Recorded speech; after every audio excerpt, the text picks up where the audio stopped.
রোজা রেখে টুথপেস্ট দিয়ে ব্রাশ করা যাবে কিনা বলেন, যাবে কি যাবে না? যাবে, কে কে হাত তুলুন তো দেখি।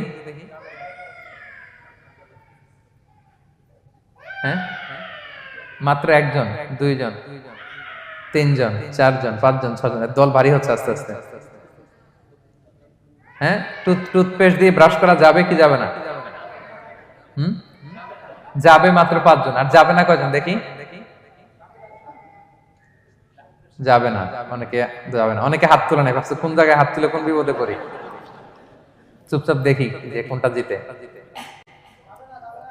যাবে না? যাবে না, দল ভারী না? যাবে, এই সুন্দর বলছে, যাবে, কিন্তু না করাই ভালো। হ্যাঁ হ্যাঁ, যাবে। টুথপেস্ট দিয়ে ব্রাশ করলে রোজা ভাঙে না, তবে যদি খুব স্ট্রং টুথপেস্ট হয় এগুলো ব্যবহার না করা ভালো। দিনের বেলায় মেসওয়াক করা ভালো। হ্যাঁ, মেসওয়াক করলে ওইটা সবচেয়ে সেফ। তবে যদি আপনি টুথপেস্ট দিয়ে ব্রাশ করেন আপনার রোজা ভাঙবে না ইনশাআল্লাহ। কেউ কেউ মাকরু বলেছেন, কিন্তু আপনার রোজা ভাঙবে না।